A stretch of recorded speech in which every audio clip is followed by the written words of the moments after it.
to you. So we went over the stuff that you look for and the good stuff. Like, what are some of the don'ts? Like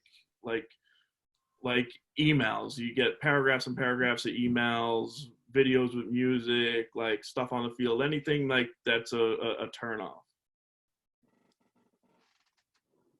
Yeah. Oh, boy. Yeah, go ahead, Corey. For me, like when they only want to talk about their personal matrix, like, yeah, that stuff's important. But when all you want to talk about is how good your 60 is or how much your ball exit velo is, that's all you're talking about to me. It shows me that you're in a self-centered world where it's just about how you trained. That stuff's a piece of the puzzle. It's nice to know that stuff. But I feel like there's certain kids that, like, that's all that they want to talk about, and there's so many other layers to it.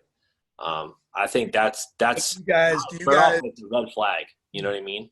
Corey, do you guys feel like overwhelmed at times with the amount of video and the amount of emails that either you're getting in general or a specific kid is sending you? If I'm being honest, it's really hard for me to process all the emails that I get daily. And I mean, this isn't a popular answer, but I don't read a lot of the mass emails I get.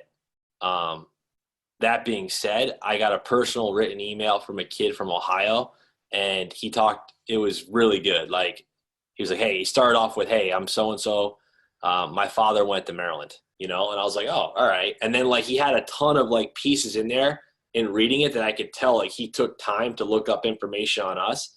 And then he put a small video in there. It was a PBR video, and the video was really good.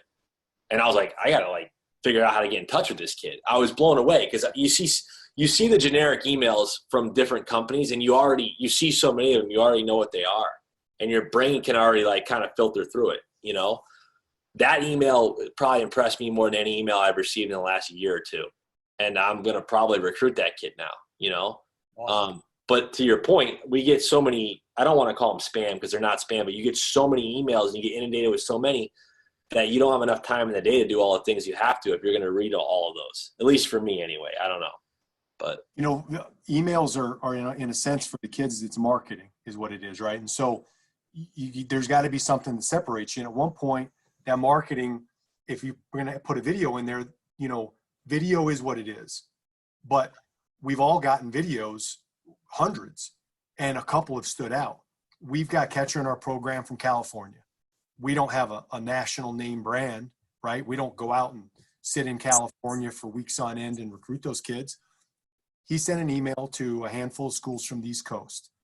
And he said, I got Ivy League, type grades. I'm involved with some schools in Ivy Leagues. I want a really good education. Saw the video. He's a switch hitting catcher that plays shortstop when he doesn't catch. So that put him in a really unique category. Yeah. I reach out, and the first question I ask him is, why would you email us? He said, well, I've been to Cooperstown because I played at the Dreams Park, and I love that part of the country. And I'm like, well, that's probably in July or August, and we're talking in January. So for being real here, I gotta tell you how it really is. Got a chance to talk to him for 8 or 9 months and really get to know him, but he separated himself because you don't see a lot of switch hitting catchers. You don't see a lot of switch hitting catchers who can go play a premium position on their off day on a decent travel team, and you don't see a lot of kids that take the time to write a little longer email with some highlights as to why they want to come out to the East Coast and stuff. So like Corey said, you do have to try and do something that separates you a little bit. And I haven't reread that email in a long time. And that young man's part of our program now, but I do know this. I don't remember any stats from that email. I don't remember any metrics from that email. I just remember a heartfelt email about a young man that grew up on the West Coast, wanted to find his way to the East Coast, and made mention, I do remember, I have only emailed a handful of schools, and you guys are one of them. So that made me feel a little bit special and have to inquire why us. I have to know. I'll add one thing in there. That was great points by both of you guys. I'm definitely the oldest guy of the college guys here. So I've gone through various phases. I'm kind of in that phase right now where this is going to sound silly, like I'm a little down on video. Like I see some guys on video, man, they look good. And then, you've checked them out and it just doesn't translate to the field. And then we also do this in meetings sometimes. We show some of our freshmen's recruiting videos up on the screen in front of our team. We have a center fielder who is probably our best prospect, Justin Jordan, who is really, really good. You could actually throw up in your mouth when you watch this video from high school. I mean, he looks awful.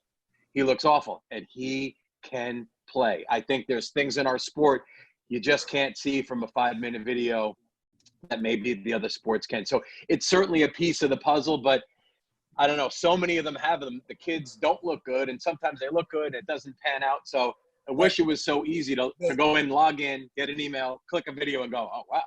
But the All right, problem recruiting's with done for today. This is great. You know? the other side of that is, then how would Coach Herba find out about that kid in California, right? He's not going to be able to necessarily go see that kid play unless he's, No, you're right. You know. So there's both sides to that for sure. Yep. I think that Coach Herbert really hit on this, but I think this is the best way for those guys at home thinking about this. Like, if you had 1 minute to make an introduction to somebody, you meet somebody for the first time, you're trying to get a job, maybe you're out and you're trying to get a date with a pretty girl, I don't know, and you want to make an impact on somebody quickly, what are you going to do to make an impact to stand out? You know, if you want a genuine response, put genuine effort in. If you want that email to be deleted, then copy and paste it. We've all been there. How many emails have we gotten with another coach from another school's name? Hundreds. You know, it's funny. I respond to everyone I get like that. I say, thanks for every time I say, thank you for the email. I really appreciate it. I'll let him know I'm friends with him. Every time. Oh, that is awesome, dude. Because, like, my thing is, like, listen, like, if you really care, then show me you really care. That kid from Ohio, like, it was unbelievable.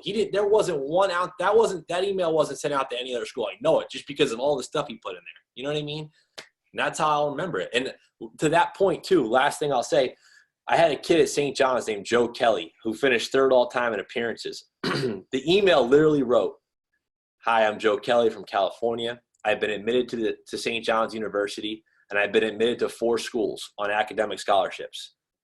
I'm very interested in your program because you have a sidearm kid named Thomas Hackemer.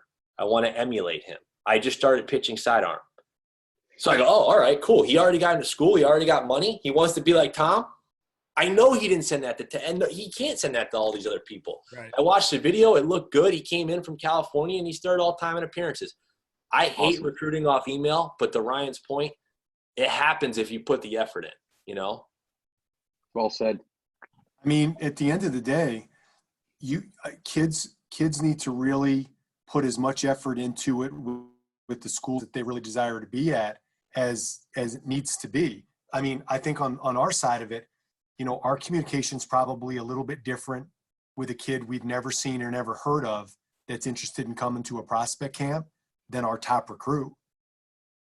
So as a kid, maybe you should have 2 piles of schools. Maybe you should have a pile of schools I'm going to lob an email out to, and then a handful of schools I'm going to really get after it with and try and separate myself and take a little extra time.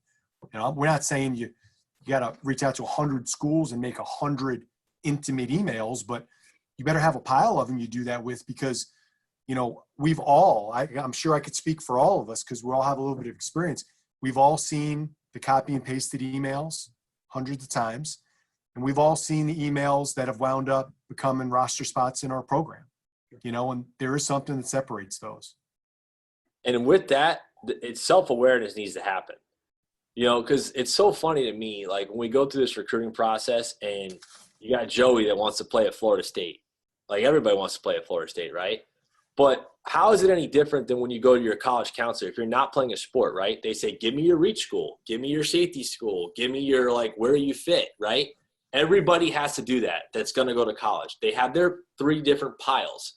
And where does that 3 different piles come from? It comes from their academic criteria, okay?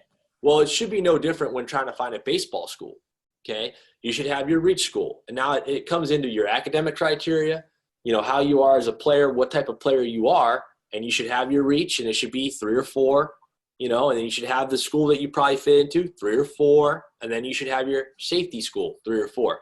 And then that way that's 12 schools. You can get intimate with 12 schools. And then there's so many variables to that criteria, you know, what part of the country, what type of thing you're trying to learn. That's how you want to put time and effort in the right way.